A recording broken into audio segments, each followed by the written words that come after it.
কঠোর পরিশ্রমের বিকল্প নাই। ইংল্যান্ডে এসে আমি একটা জিনিস দেখলাম, সেটি হচ্ছে প্রত্যেকটা মানুষ প্রচুর কাজ করে। এমন মানুষও আমি দেখলাম যে একজন মানুষ বাংলাদেশে যেটা 5 জন মিলে করে সে একাই এখানে কাজ করতেছে। কেন? যাতে করে সে নিজেকে মেলে ধরতে পারে, যাতে করে সে তার গন্তব্যে পৌঁছাইতে পারে। প্রত্যেকটা মানুষ দায়িত্ববান, প্রত্যেকটা মানুষ দায়িত্ববান। অলস শ্রেণীর মানুষ এই সমস্ত দেশে কম, এবং দায়িত্ব এত সুন্দর করে তারা পালন করে। আমরা যে আমানতের কথা বলি, আমানত, যে দায়িত্বটা তোমার কাছে আমানত, এই চেয়ারটা তোমার কাছে আমানত, এই আমানতের বাস্তবায়ন এই সমস্ত দেশগুলোতে দেখা যায়। তারপরে দেখা যায় এই যে সমালোচনা, গীবত, পরনিন্দা, আরেকজন মানুষকে তুচ্ছ তাচ্ছিল্য করা, এই সমস্ত অঞ্চলে তেমন দেখা যায় না। এখান থেকে একটা জিনিস বোঝা যায় যে ইসলামের অনেক সৌন্দর্য এই সমস্ত দেশগুলোতে আছে।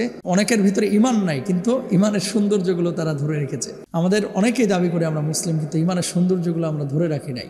এই জন্য প্রত্যেকটা মুসলমানের আমানতদারিতা, বিশ্বস্ততা এবং ইমানের পূর্ণাঙ্গ বাস্তবায়ন করতে হবে। এটা আমাদের সকলেরই কাম্য।